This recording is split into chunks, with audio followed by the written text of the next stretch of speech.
let's flip the script. What are the surprising good things that you maybe expected or didn't expect to see, but now you're like, wow, like this created this opportunity or this created this good environment? Like, what are those things you've seen? Well, I mean, I really didn't, I mean, this is just on a personal level, but I did not think that I could learn all this new technology. I mean, you know, I can't even tell you how many new technologies and resources that I have learned to use in the last 4 weeks, and I'm still learning. It's a constant. I just felt like old dogs can't learn new tricks. I'll learn a few, you know, but I've had, oh my goodness, it's innumerable. I don't know how many new technologies and resources I've learned to use in the last 4 weeks. Something else that is great that's happened is, you know, a lot of the companies that schools and that schools use for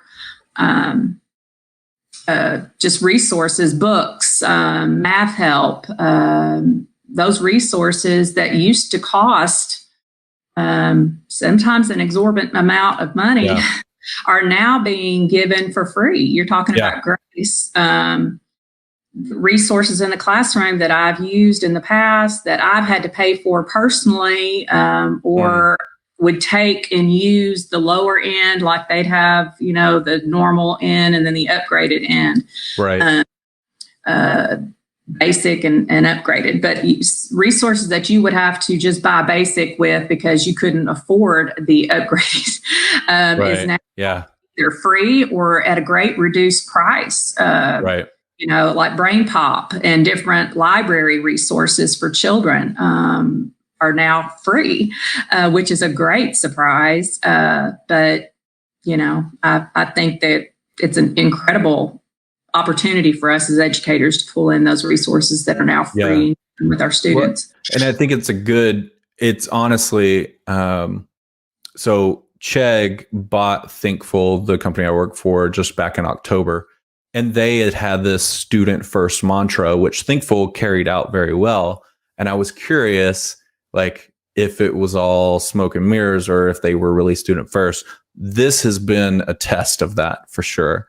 And I've been amazed by our CEO and our leadership that have been like, okay, we're giving away these products and we're going to they've reduced costs across the board just for accessibility. And they're giving away scholarships and everything else and giving.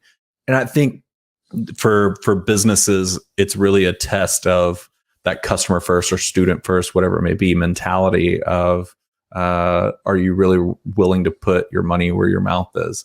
And I think those are the companies and resources that are going to come out on top at the end of this and really grow from this because of that mentality, and not trying to just make a profit. It's as someone in business, I can understand needing to make money, but at the same time, again, I think it goes back to the grace, being gracious to folks during this time, and not being tone deaf, I think would be the right phrasing there. Yeah.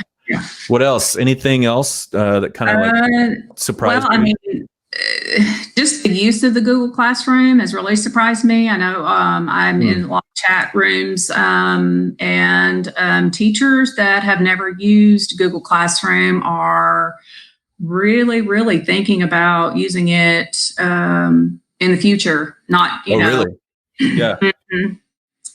For maybe instead of sending home paper monthly calendars, we would put it out on Google Classroom.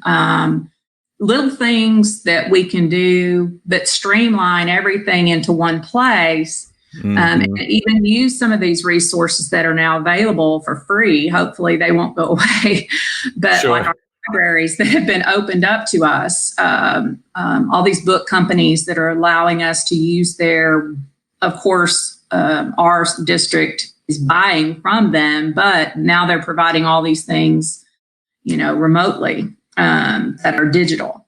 And so we could actually, instead of sending a book home with a student, say, Ms. Crumpler has downloaded it to your Google Classroom, read it at home. Not that I ever want to get away from a paper book, because I do think that's extremely important, but have that as a resource, to use, because I won't always be able to have a paper book that meets maybe where that student is.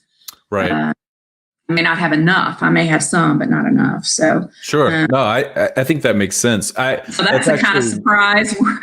What we really pushed back on at first and was scared to death. Now we're like, this is a really good tool for the classroom that we could use, not exactly in this way, but in some way.